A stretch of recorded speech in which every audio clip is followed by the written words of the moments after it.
আল্লাহ নবীর হাদিস গোটা পৃথিবীতে এমন একটা চিঙ্গারি ফেলাবে, তৃতীয় বিশ্বযুদ্ধ। এটা বাবা ভাঙ্গার নয়, এটা বৈজ্ঞানিকের নয়, আমার রাসূলের ইশারা। এমন একটা পৃথিবীতে মহাযুদ্ধ ঘটবে, সেই যুদ্ধটা গাজাকে নিয়ে নয়, ফিলিস্তিনকে নিয়ে নয়, আল আকসাকে নিয়ে নয়, কাবাকে নিয়ে নয়, মক্কা মদিনা নিয়ে নয়। যুদ্ধটা শুরু হবে, রাসূলের হাদিসে আছে, ফোরাত নদী শুকিয়ে গিয়ে একটা সোনার পাহাড় বের হবে, গোটা পৃথিবী যুদ্ধে লেপ্টিয়ে যাবে, আর সেই যুদ্ধটা হবে পরমাণু যুদ্ধ। আল্লাহর কসম, রেডি হয়ে যান, ইমাম মেহেদীর আসার সময় হয়েছে। যেদিনে আত্মপ্রকাশ পাবে, সেদিনে পৃথিবীতে ইসলামের টাঙ্কা বেজে যাবে। জোরে বলুন সুবহানাল্লাহ। আমার মুসলমান ভাই, আপনি আপনার ঈমানটাকে মজবুত করুন। আপনাকে কেউ ভয় খাওয়াচ্ছে, তোমাকে মেরে দেবো, তোমাকে বার করে দেবো, আল্লাহর কসম করে বলছি, পৃথিবীর মানুষ আজকে গোটা পৃথিবী তাকিয়ে দেখেছে।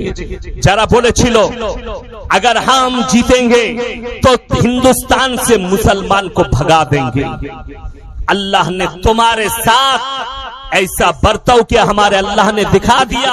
व तु इज्जु मन तशा व तु दिल्लु मन तशा, इज्जत और जिल्लत का मालिक तो हम अल्लाह, और तुम्हें हराया, ऐसे हालत कर दी और तुम मुंह दिखाने के लायक भी नहीं रहे, और तुम हमें भगाओगे। मुसलमान जरा मने करছেন কোরআন মিটে যাবে, ইসলাম মিটে যাবে, মুসলমান মিটে যাবে, তাদের গলতফহমি আছে। শুনলেন, আপনারা মনে করেন না যে ফিলিস্তিনে গাজা শিশু মারা গেছে, আমাদের গুলো আমরা বেঁচে থাকবো? গজওয়ায়ে হিন্দ হবে। হিন্দু ভাইদের পণ্ডিতরা ইশারা করেছে সরকারকে, क्योंकि गजवाए हिंद होनी है। अगर तुम लोग को ये मालूम है तो मुसलमान तुम भी रेडी हो जाओ गजवाए हिंद। और रसूलेर हदीस प्राय गजवाए हिंदे 20 कोटी मुसलमानेर प्राण जाबे, 20 कोटी मुसलमानेर प्राणहानि होबे, तारपरे इस्लामेर विजय आसबे। আজকে মুসলমান শুনলেন, আল্লাহর নবী সাহাবীরা যুদ্ধে জয়লাভ করেছে তলোয়ারের দ্বারা নয়, আর গোলা বারুদের দ্বারা নয়, তারা যুদ্ধে যদি জয়লাভ করেছে ঈমানের শক্তির দ্বারা। 313 জন সাহাবী একদিকে, 1000-এর বেশি বেঈমান কাফের একদিকে। আল্লাহ বললেন, হে নবী, তুমি তোমার সাহাবীকে বলো, তাওয়াক্কালতু আলাল্লাহ, আল্লাহর উপরে প্রকৃত বিশ্বাস আনতে আমি আল্লাহই তোমাদের জন্য যথেষ্ট। জোরে বলুন সুবহানাল্লাহ। আল্লাহ নবী সাহাবীরা তাওয়াক্কুল এনেছেন, বিশ্বাস এনেছেন। আল্লাহ তাআলা বললেন, হে আমার সাহাবীরা শোনো, তোমরা কি জানো যুদ্ধে তোমরা জয়লাভ করেছো? জি, আমরা জয়লাভ করেছি। আল্লাহর হাবিব সাল্লাল্লাহু আলাইহি সাল্লাম বললেন, তোমরা 313 জন আর অতগুলো বেঈমান কাফের তোমরা জয়লাভ করলে। ইয়া রাসূলুল্লাহ, কেমন করে?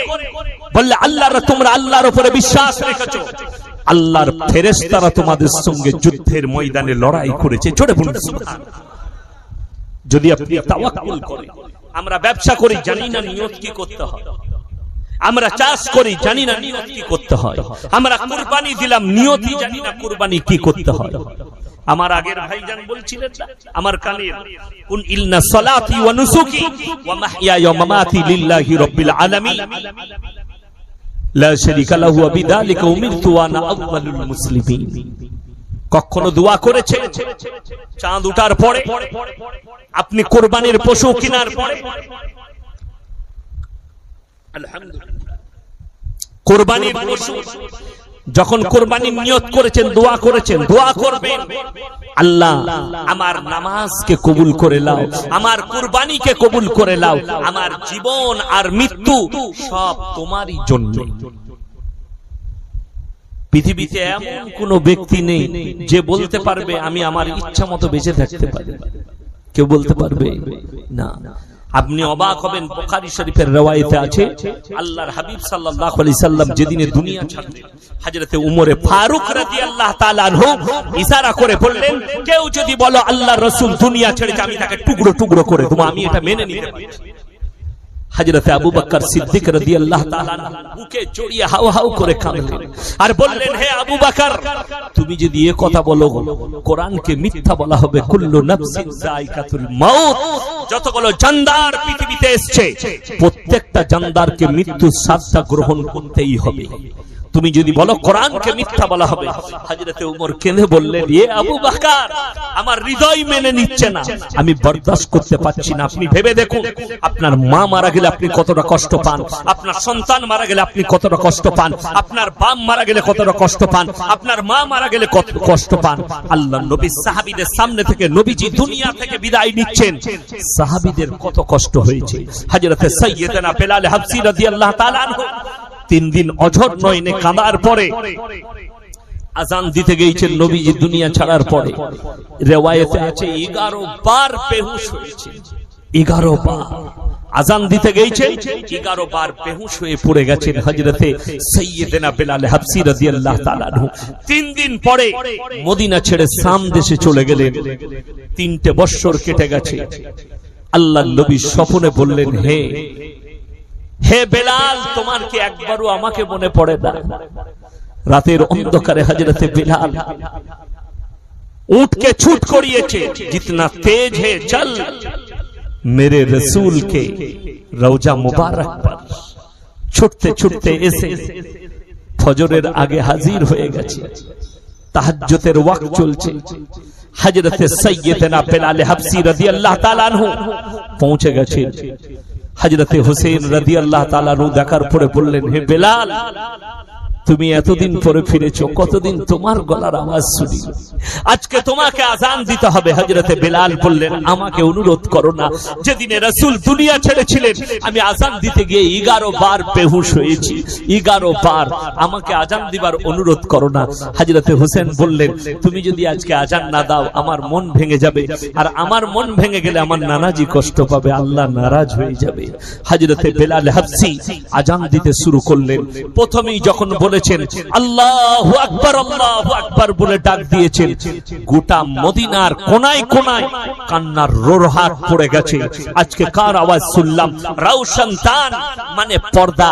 এরকম পর্দা ছিল খেজুর পাতার রওশন দান, যেটার ভেতরে মেয়েরা পর্দায় থাকতো। এমন রিওয়ায়াতে আছে রওশন দান থেকে অনেক মহিলা বের হয়েছে। আজকে মনে হচ্ছে যেন আল্লাহর রাসূল দুনিয়াতে বেঁচে আছেন আর কাঁদছেন। অনেক সাহাবী ছুটতে লেগেছেন ফজরের সময় উঠে, মনে হচ্ছে বেলালের আওয়াজ শুনেছি, মনে হচ্ছে যেন রাসূল সাল্লাল্লাহু আলাইহি সাল্লাম আজকে দুনিয়াতে আছেন। দ্বিতীয়বার চলে গেল, আশহাদু আল্লা ইলাহা ইল্লাল্লাহ হয়ে গেল। যখনই বলেছেন আশহাদু আন্না মুহাম্মাদার রাসূলুল্লাহ, তখন বেহুশ হয়ে হযরতে বেলাল পড়ে গেলেন। হুঁশ ফিরেছে।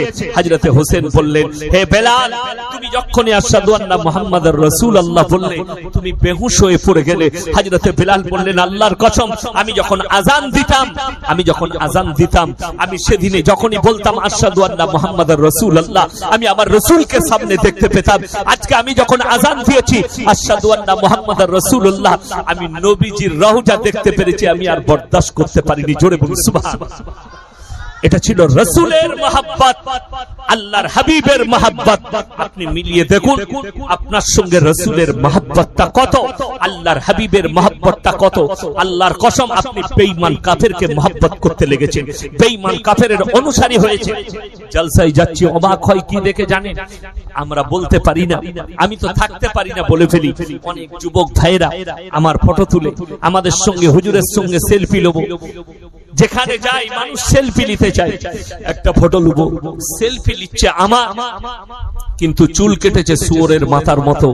সেলফি নিচ্ছে আমার, পোশাক পরেছে ফিল্মের নাচনেওয়ালার মতো, পোশাক পরেছে তাদের আখলাক আর চরিত্র তাদের মতো, ভালোবাসে আমাদিকে, হাতে মেয়েদের মতো বালা পড়েছে, কানে বালি পড়েছে। তোমার জানা নাই বুখারী শরীফের হাদিসে আছে যে পুরুষরা কানে বালি পড়বে, হাতে বালা পড়বে, হাতে চেন পড়বে, মেয়েদের মতো নিজেকে সাজাবে, কিয়ামতের দিনে আল্লাহ রাব্বুল আলামিন তাদের দিকে তাকিয়ে দেখবেন না, তাদেরকে একটা ইশারা করা হবে, তোমরা মেয়েদের রূপ ধারণ করে দেখাও। তারা বলবে আমরা অক্ষম। আল্লাহ বলবে এদিকে জাহান্নামে নিক্ষেপ করে দাও, তারা ডাইরেক্ট জাহান্নামে যাবে। আল্লাহ তাআলা ওই নারীদের দিকে তাকাবেন না যারা পুরুষের মতো পোশাক পরে, যারা পুরুষের মতো সাজতে চায়, যারা ববি কাট চুল কাটে, জিন্সের প্যান্ট গেঞ্জি পরে। ওই নারীদিকে বলা হবে তোমরা পুরুষের রূপ ধারণ করে দেখাও, তারা বলবে আমরা অক্ষম। আল্লাহ তাদেরকে জাহান্নামের রাস্তা দেখিয়ে দেবে। আমার মুসলমান ভাই, আপনি এটা মনে করবেন না আমি টুপি লাগালাম, আমি নামাজ পড়লাম, আমি মুসলমান হয়ে গেছি, আমি গরুর মাংস খাই না। মুসলমান হতে গেলে যে শর্তগুলো আছে সেগুলো প্রথম মানতে হবে।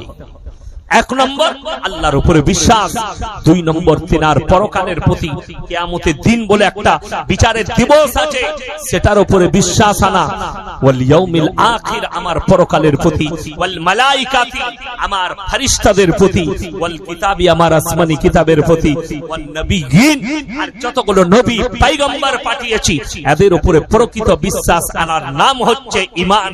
সবাই বলুন এই পাঁচটা কথার উপরে আমরা সবাই বিশ্বাস আনবো, জোরে বলুন ইনশাআল্লাহ। আমার মুসলমান ভাই অনুরোধ করে বলে যাচ্ছি, আপনি মনে করছেন যে আমি আমার জীবনে যা কিছু করছি হুজুর দোয়া করবে ক্ষমা হয়ে যাবে, হুজুরের কি হবে আমি ইয়াসিন নিজেই আমি জানি না, আমার কি হবে? আল্লাহর নবীর হাদিস, আখরি জামানায় এক শ্রেণীর আলেমদের দ্বারা, এক শ্রেণীর হুজুরদের দ্বারাই জাহান্নামকে উদ্বোধন করা হবে।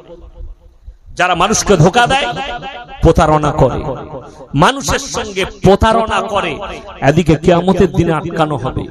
আজকে কষ্ট কোথায় লাগে? আপনাদেরকে যদি জিজ্ঞেস করি, আমাদের দেশের সনাতনী ভাই যারা পাথরের উপাসনা করে ওটা কি শরীয়তে জায়েজ আছে? কথা বলে আমরা বলি ওটা শিরকের কাজ। কোন অমুসলিম ভাই একটা মাটির মূর্তি তৈরি করে তার উপাসনা করে, এটাকে ইসলামী পরিভাষায়, কোরআনের পরিভাষায় শিরক বলা হয়েছে। আল্লাহ ব্যতীত অপরের উপাসনা করা। আপনাদের হুগলি ডিস্ট্রিক্ট তারকেশ্বরের কাছে, গ্রামটার নাম আমার ডায়েরিতে লেখা আছে। গত বছরে গিয়েছিলাম জলসা করতে, চৈত্র মাসে জলসা ছিল, তো আমি জলসা করতে গেছি। এরকম ঘেরা স্টেজ, এরকম প্যান্ডেল, প্যান্ডেলের পাশে স্টেজের পাশে একটা বড় গাছ, গাছটাও চারিদিকে ঘেরা আছে, প্যান্ডেল করেছে। গাছের গোড়ায় ঘোড়া রাখা আছে, আগরবাতি, মাটির ঘোড়া, আগরবাতি, মোমবাতি সব রাখা আছে। আমি স্টেজে গেলাম, আমি বললাম বাবা আপনারা খুব ভালো। বলে কেন হুজুর? আমরা হিন্দু মুসলিমের মধ্যে মহব্বত আছে, এখানে হিন্দু ভাইরা পুজো করে, তোমরা এখানে জলসা করছো। একজন বললে হুজুর না ওটা আমাদেরই। আমরা তোরা কি করিস? তখন বলছে ওইখানে বুড়ো পীর সাহেব আছে। কত বড় কষ্ট লাগে। একজন মাটির মূর্তি তৈরি করে উপাসনা করলে সেটা যদি শিরক হয়, তুমি মাটির ঘোড়া গাছতলায় রেখে সিজদা করবে, এটা কি করে শরীয়ত সম্মত হতে পারে? আমি মৌলভী শওকতের বেটা মৌলভী ইয়াসিন চ্যালেঞ্জ ছুড়লাম, 2 ঘন্টা আছি স্টেজে, কোন বাপের বেটা মৌলভী যদি এটাকে জায়েজ বলতে পারে তাকে স্টেজে নিয়ে আসুন, কোরআন আর হাদিস দিয়ে গাঁজা করি দলিল লয়। আমি শওকতের বেটা জীবনে আর বক্তব্য দেব না ইনশাআল্লাহ। আমি মাদ্রাসার ক্লাস করব কাল থেকে, আমি আর জীবনে স্টেজে আসবো না। নিয়ে আসুন। এদিকে কে বুঝাবে? কে বুঝাবে যে এটা শিরকের কাজ? আল্লাহ ব্যতীত তুমি যে গাছটার কাছে সিজদা করছো, ঝড় দিলে গাছটা উল্টিয়ে পড়ে যাবে। খোঁজ লাও এই গাছটার মালিককে, তার কাছে চাইলে আরো বেশি পাবে।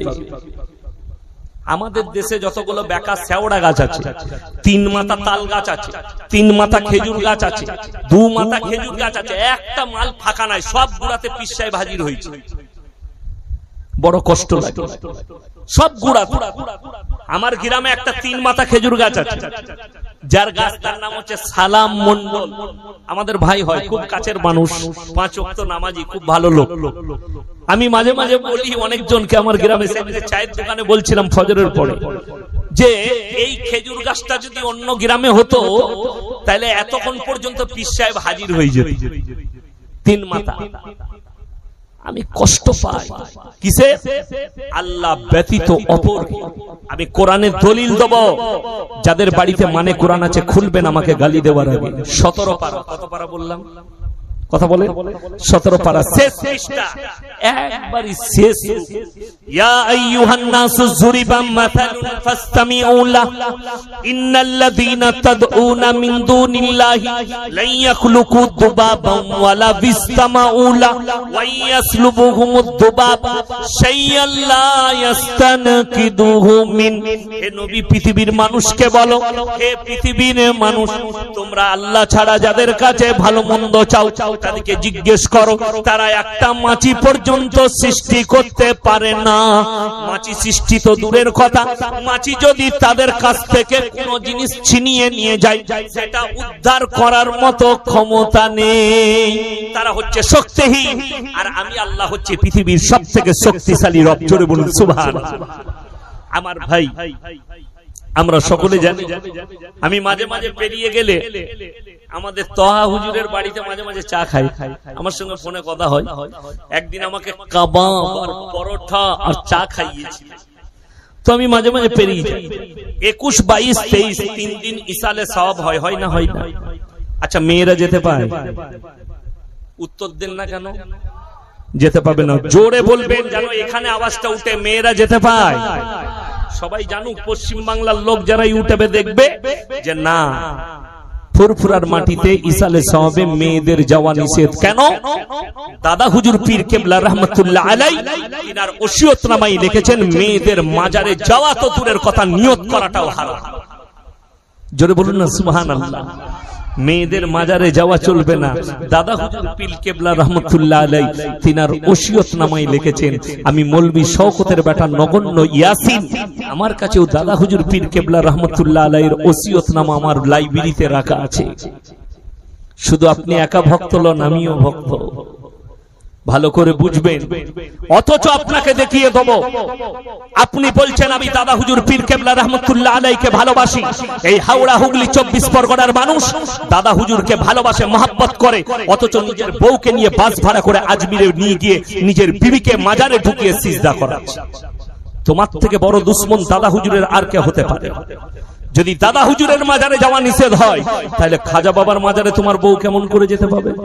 কথাটা বুঝতে পেরেছেন? বোঝাতে পেরেছি না পারি না? আমি তো দাদা হুজুর পীর কেবলা রহমাতুল্লাহ আলাইহি পায়ের জুতো ধুলো সমতুল্য হতে পারবো না, কি বুঝলেন? কিন্তু বড় কষ্ট লাগে।